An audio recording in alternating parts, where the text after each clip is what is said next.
طریقے قائم پھر اے نبی ہم نے تجھے دین کے ایک طریقے پر قائم کیا ہے، بس تو اسی پر چل اور ان لوگوں کی خواہشات کی پیروی نہ کر جو علم نہیں رکھتے۔ یہ لوگ اللہ کے سامنے تیرے کچھ کام نہ آئیں گے، اور بے شک ظالم لوگ ایک دوسرے کے دوست ہیں اور اللہ پرہیزگاروں کا ساتھی ہے۔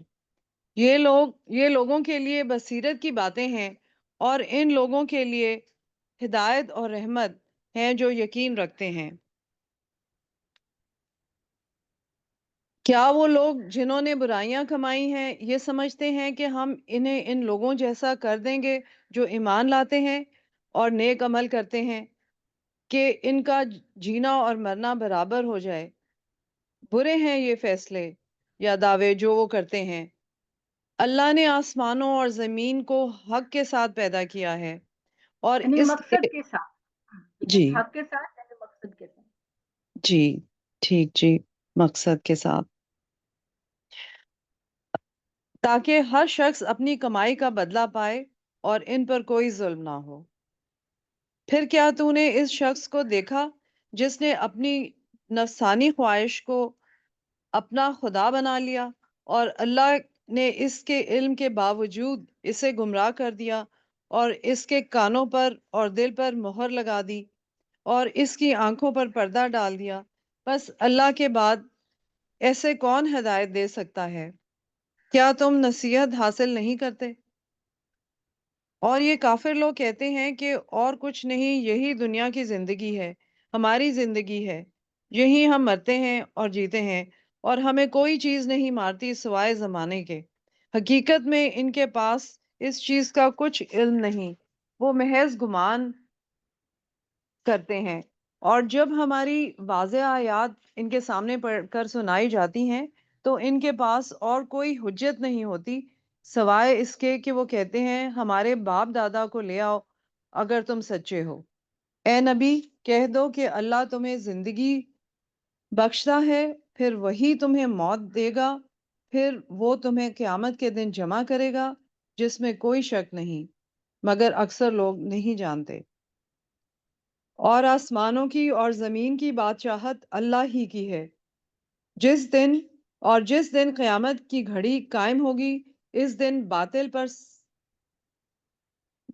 پرست خسارے میں پڑ جائیں گے، اور تم ہر جماعت کو گھٹنوں کے بل گرا ہوا دیکھو گے، اور یہ ہر جماعت جاسیہ کا ایک مطلب ہے، جی جی جاسیہ کے جی معنی میں بتانا بھول گئی۔ گھٹنوں جی جاسیہ جی کا مطلب ہوتا ہے کہ یہ جو مجرمین ہوں گے نا، یہ جیسے ہوتا ہے نا کہ مجرم کو گھٹنوں کے بل بٹھا دیا جاتا ہے، دو زانوں، اور پھر ان جی کے جیسے پھانسی دینی ہو تو کپڑا چیر پہ ڈال دیتے ہیں، یا اسی طرح اللہ تعالیٰ کہتے ہیں کہ مجرموں کو دوزخ کے کنارے پہلے تو گھٹنوں کے بل بٹھایا جائے گا اور ان کو کہا جائے گا یہ ذرا مشاہدہ کرو، اس جہنم میں تم آ رہے ہو، اس دوزخ میں تم آ رہے ہو، تو ان کا جو فیلنگ ہوگی وہ کئی گنا بڑھ جائے گی اس عذاب کے معاملے میں، کہ پہلے تو وہ دیکھ کے ہی ڈر جائیں گے کہ اچھا ایسے عذاب میں جا رہے ہیں، اور پھر حقیقت میں جب اس عذاب کو سہنا پڑے گا تو یہ جاسیہ کا مطلب ہے گھٹنوں کے بل بیٹھنے والا۔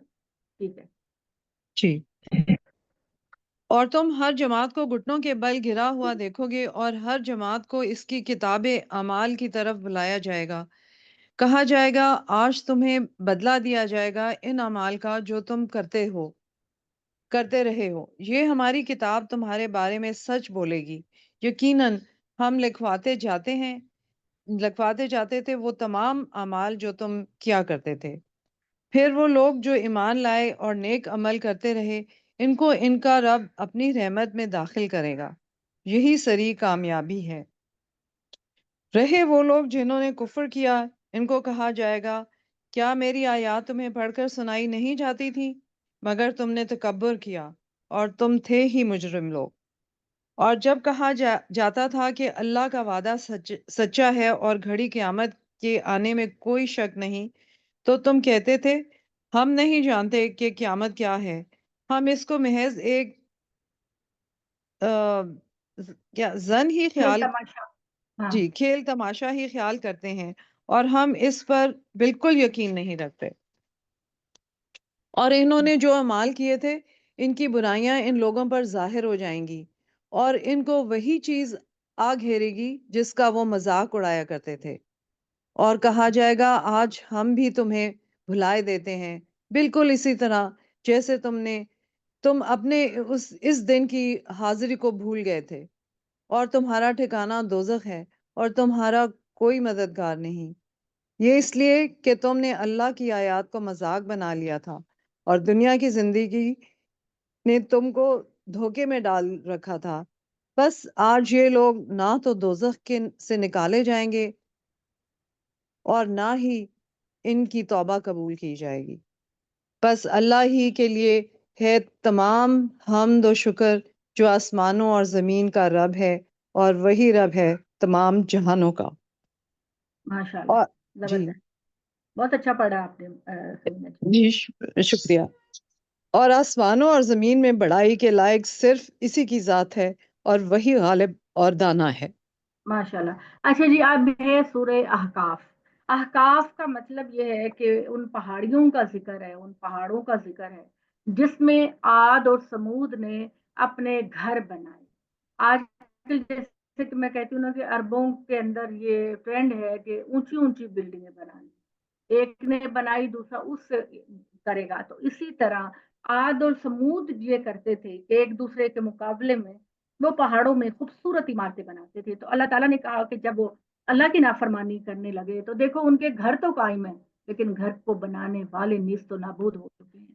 تو حامیم تنزیل الکتاب من اللہ العزیز الحکیم، یہ قرآن مجید اللہ کی طرف سے بڑے اہتمام سے نازل کیا گیا ہے، اس پروردگار کی طرف سے جو غالب اور جس کے فیصلوں میں حکمت پائی جاتی ہے۔ زمین و آسمان کی اور جو ان کے درمیان کی چیزیں ہیں، ہم نے سب کچھ مقصد کے ساتھ پیدا کیا ہے، کھیل تماشے کے لیے پیدا نہیں کیا اور ایک مقررہ مدت کے لیے پیدا کیا ہے۔ یہ منکرین اس حقیقت سے اعراض کیے ہوئے ہیں جس سے انہیں خبردار کیا گیا ہے، یہ کس بھروسے پر منہ پھیرتے ہیں۔ ان سے کہو کبھی تم نے غور کیا کہ خدا کے سوا جن کو تم پوچھتے ہو، ذرا مجھے دکھاؤ تو صحیح کہ انہوں نے زمین میں کیا بنایا ہے، یا ان کا آسمان میں کوئی شریک ہے کہ وہ اللہ کا اس کو شریک بناتے ہیں۔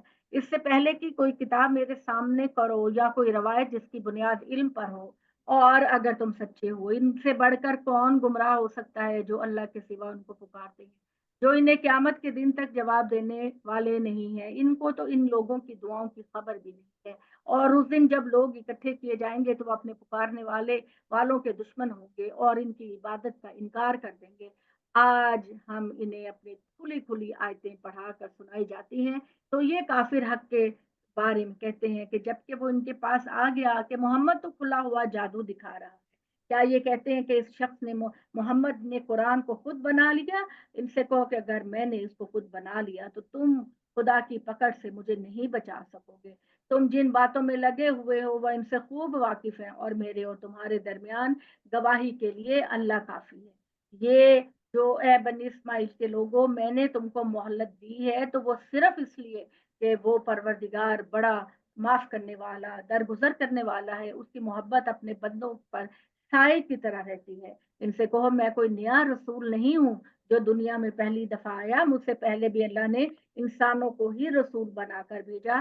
میں تو صرف اس بات کی پیروی کرتا ہوں جو میری طرف وحی کی جاتی ہے، اور میں تو صرف اللہ کی طرف سے ایک کھلا کھلا ڈرا دینے والا ہوں۔ ان سے پوچھو کبھی تم نے یہ بھی سوچا اس وقت کیا ہوگا جب یہ قرآن اللہ کی طرف سے ہوا اور تمہیں پتا چلے کہ یہ سچی کتاب ہے اور تم اس کا انکار کر بیٹھے؟ اور ذرا بنی اسرائیل میں سے بھی کچھ لوگوں سے پوچھو کہ ایک کتاب کے نازل ہونے کی گواہی دے چکا ہے سو اس نے مان لیا اور تم اپنے گھمنڈ میں پڑے ہوئے ہو۔ یقیناً اللہ ایسے ظلم کرنے والوں کو کبھی بھی راہ یاب نہیں کرتا۔ اور کافر کہتے ہیں مومنوں سے کہ اگر قرآن کوئی اچھی چیز ہوتا تو ہم تم سے زیادہ بہتر ہیں، ہم اس کو قبول کرنے کے لیے آگے بڑھتے۔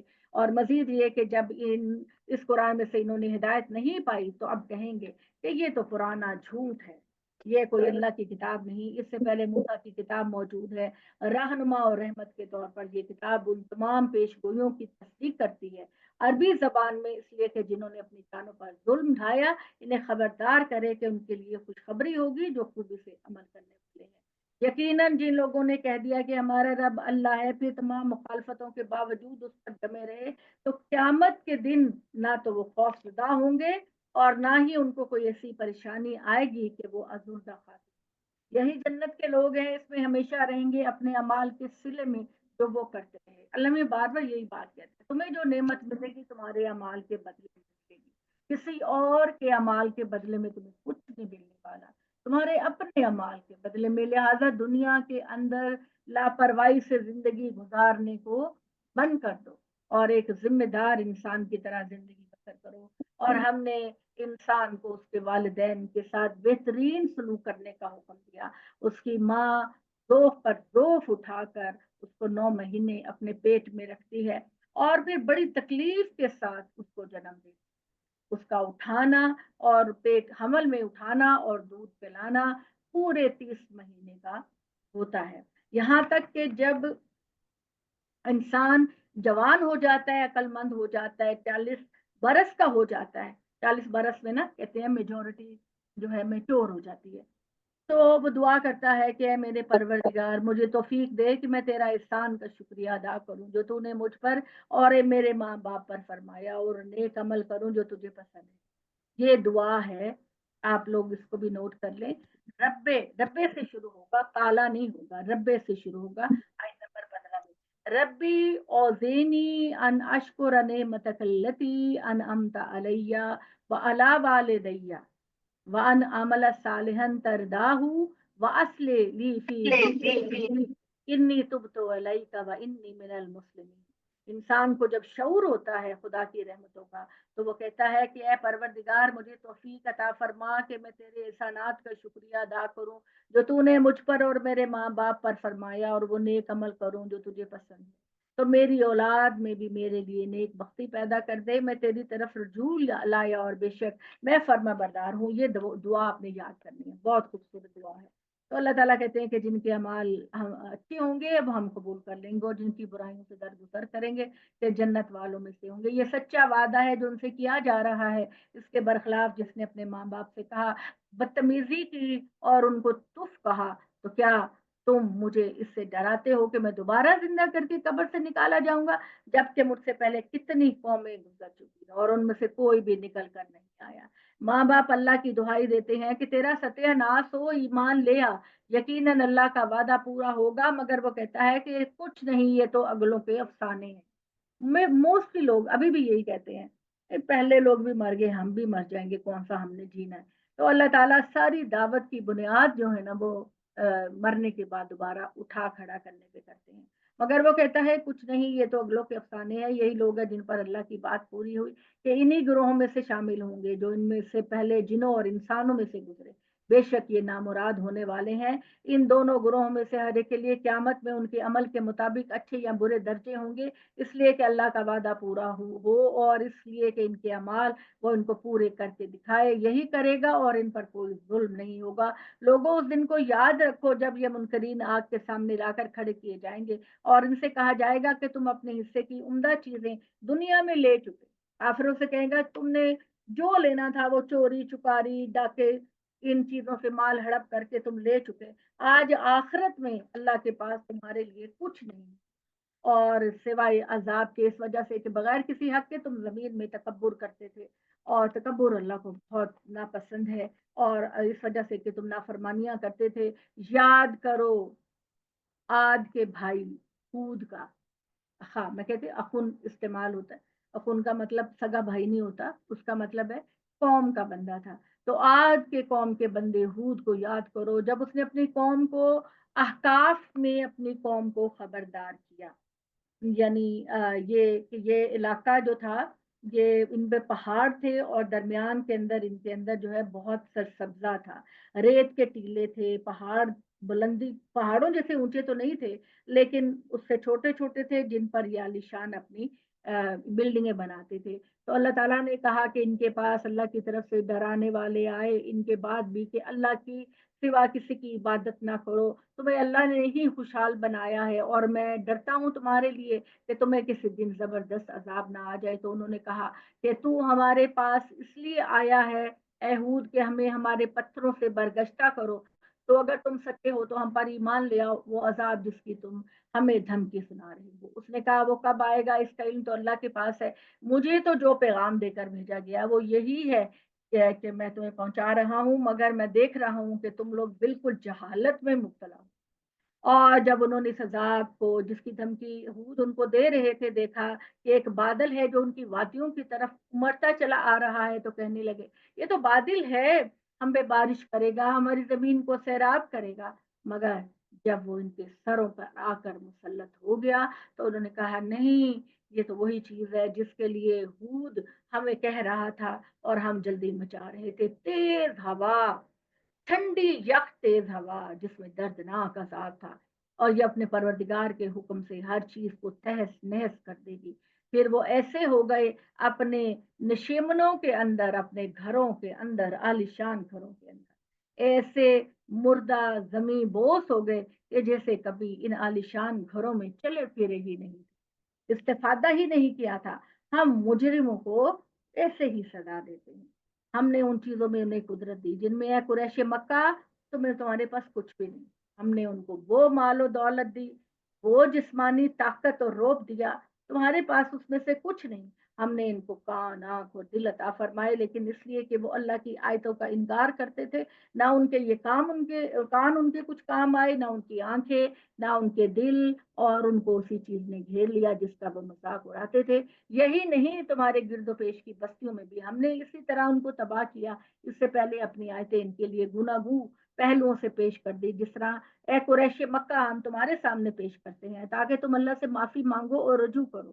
پھر سوچو ان ہستیوں نے کیوں نہ ان کی مدد کی جن کو انہوں نے خدا کے سوا اس کے تقرب کے لیے جن کی عبادت کرتے تھے، بلکہ وہ تو ان سے کھوئے ہوئے تھے۔ یہ سب ان کا جھوٹ اور من گھڑت چیزیں تھی جو وہ کر رہے تھے۔ اور اے محمد ان کو وہ واقعہ بھی سناؤ جب ہم نے جنوں کو ایک گروہ کو تمہاری طرف متوجہ کیا کہ وہ قرآن سنے، سو جب وہ اس جگہ پہنچے جہاں تم قرآن پڑھ رہے تھے تو انہوں نے آپس میں کہا خاموش رہو اور سنو۔